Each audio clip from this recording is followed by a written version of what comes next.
दोस्तों आज इंसान इतनी तरक्की कर चुका है कि इंसान को कोई चीज़ नामुमकिन नहीं लगती, मगर कई बार कुदरत की अनोखी चीज़ें देखने को मिलती हैं जो इंसान के ज़हन गुमान में भी नहीं होती और आज तक इंसान इसे समझने से भी कासिर है। और आज हम आपको कुदरत के कुछ ऐसे करिश्मे दिखाएंगे कि जिन्हें देखकर दंग रह जाएंगे। लेकिन आपसे गुजारिश है वीडियो को लास्ट तक देखिएगा।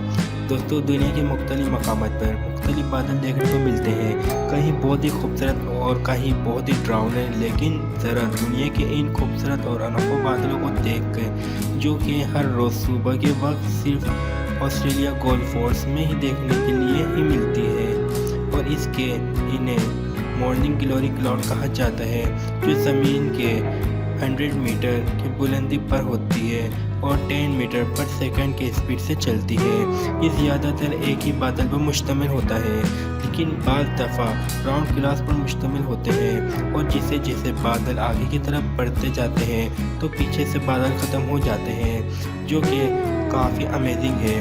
कुदरत के इस करिश्मे को सबसे पहले ऑस्ट्रेलिया के रॉयल एयरफोर्स पायलट ने 1945 में देखा था और ये अब जगह इतनी फेमस हो चुकी है, इस नज़ारे को देखने के लिए आते हैं। दोस्तों आप तो जानते हैं कि समुद्र में अक्सर तूफ़ान आते हैं और फिर तूफ़ान में पानी की बड़ी बड़ी लहरें ज़मीन पर और कई बार पास के घरों में पानी आ जाती है। लेकिन आपने बर्फ़ का तूफ़ान नहीं देखा होगा। दरअसल बर्फ़ानी इलाकों में समुद्र की सतह पर बर्फ़ जम जाती है, मगर ये बर्फ़ पानी की तरह ज़मीन पर नहीं आती। लेकिन जब समुद्र में तूफ़ान आता है तो पानी की ज़्यादा प्रेशर की वजह से बर्फ़ भी ज़मीन पर आ जाती है, तो इस तरह आइस सुनामी आती है।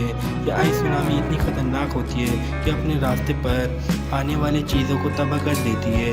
और तरह का तूफ़ान 2019 के आगाज़ में लेक विनिपेगो पर आया, जिस कैमरे की आंख पर आया। और यहाँ हैरानकुन बात यह है कि इस तूफ़ान में बर्फ रोड्स और हत्या के लोगों के घरों तक पहुंच गई थी। और ऐसा ही खतरनाक तूफान कनाडा में देखने को मिला, जिसे बर्फ की लहरें 40 फुट ऊंची थी और यहाँ मौजूद सभी दरख्त वगैरह इस बर्फ की लपेट में आ गई थी।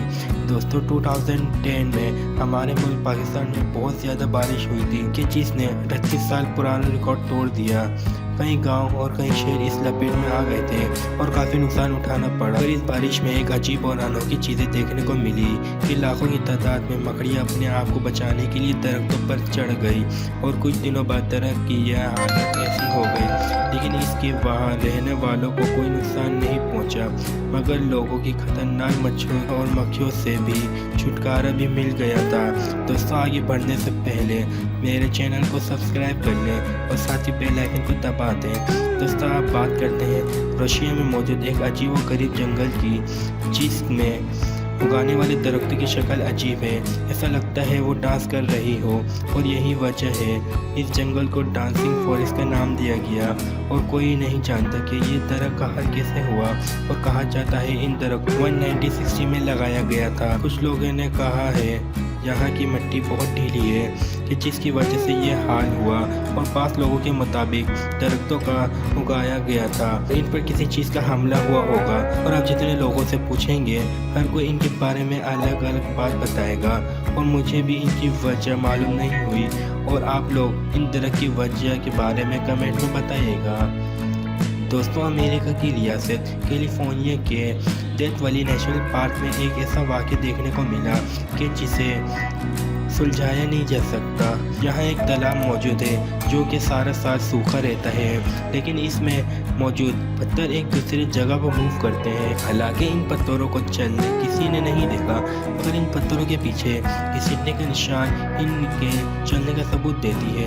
कुछ पत्थरों के घसीटने की निशान बहुत लंबी है। और इस अजीब वाक़े के मुतालिक बहुत से थ्योरी पेश किए गए, और एक थ्योरी ये है कि ये पत्थर हवा की वजह से हरकत करते हैं, मगर हवा के इतनी बड़ी पत्थर मूव नहीं कर सकते और 100 साल तक इस मिस्ट्री को कोई नहीं। और एक थ्योरी तो ये है कि पत्थर हवा की वजह से हरकत करते हैं, मगर हवा की इतनी बड़ी पत्थर मूव नहीं कर सकते और 100 साल तक इस मिस्ट्री को कोई नहीं सुलझा सका। लेकिन 2013 में माहिरीन ने एक पत्थरों पर GPS ट्रैक लगाया और वीडियो की मदद से जानने की कोशिश की, तो बाद में पता चला इस इलाके में हल्की बारिश के बाद इस तालाब की ठंड की वजह से बर्फ़ की पतली तेज जम जाती है और बर्फ़ के पिघलने से यहाँ फिसलन हो जाती है और फिर तेज़ हवा फिसलन की वजह से हरकत करती है। लेकिन छोटे पत्थरों की बात ठीक है, मगर बड़े पत्थर कैसे हिलते हैं इनके बारे में कुछ भी नहीं पता चल सका। दोस्तों, इंग्लैंड और डेनमार्क के कई इलाकों में सर्दी के मौसम में जिम बर्ड इकट्ठा होती है, जो नज़ारा आप भी देख सकते हैं। ऐसा नज़ारा सूरज गुरूब होते ही देखने को मिलता है और इन चिड़ियों की खास बात यह है कि ये एक सब साथ उड़ती हैं और इनके आसपास कोई परिंदा आ जाए तो इस पर बीज कर देती है और इसे दूर भगा देती है। और जब ये परिंदे उड़ते हैं तो ये नज़ारा वाकई देखने के लायक है कि ऐसा लगता है ये आसमान में खुशी से झूम रहे हो। तो दोस्तों, रोज़ाना ऐसे इंटरेस्टिंग वीडियो देखने के लिए हमारे चैनल को सब्सक्राइब करें और साथ ही बेल आइकन दबा दें। Thanks for watching.